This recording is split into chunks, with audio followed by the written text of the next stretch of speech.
In 1999, a 14-year-old girl of Turkish origin presented with vertigo and generalized tonic-clonic seizures. Magnetic resonance imaging, MRI, analyses showed multiple hyperintensive lesions in T2-weighted images, bihemispheric periventricular white matter, frontal cortex, left insular cortex, left brainstem. A symptomatic treatment with valproate was initiated.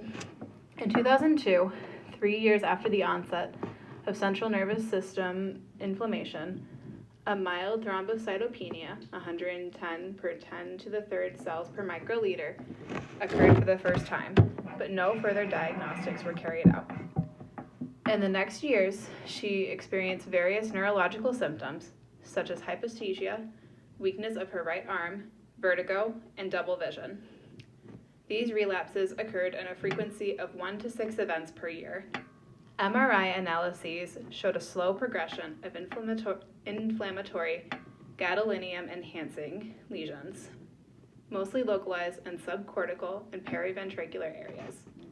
Conventional angiographies in 2004 and 2008 revealed no signs of vessel stenosis, sinothrombosis, or other signs indicative of primary CNS vasculitis.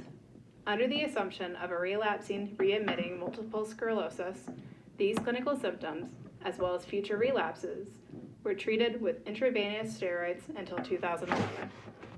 After a patient's first presentation to the clinic in 2011, an extensive clinical reevaluation was performed due to increasing doubts concerning the initial diagnosis of multiple sclerosis.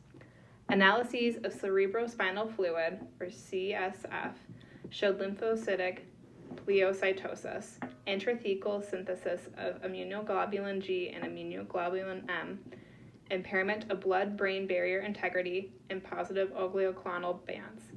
A differential diagnostic, including serological, microbiological, and virological analyses from both her blood and cerebrospinal fluid, revealed no signs for systematic vasculitis, infection, or other underlying specific autoimmune diseases. After another relapse presenting with unsystematic vertigo, we ultimately clarified the nature of her inflammatory leukoencephalopathy by performing a brain biopsy. This showed severe perivascular inflammatory infiltrates, as well as a diffuse cellular infiltration within the parenchyma.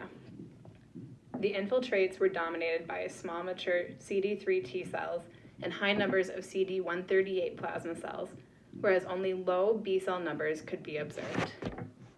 A diagnosis of Evans syndrome is a rare hematological disease commonly defined by the combination of simultaneous or sequential autoimmune hemolytic anemia and immune thrombocytopenia, sometimes associated with neutropenia and the absence of known underlying etiology. Based on the detection of CD20 B cells and CD138 plasma cells, both by flow cytometry assessment of her cerebrospinal fluid and by immunohistochemical stainings, we initiated treatment with an anti-CD20 monoclonal antibody rituximab.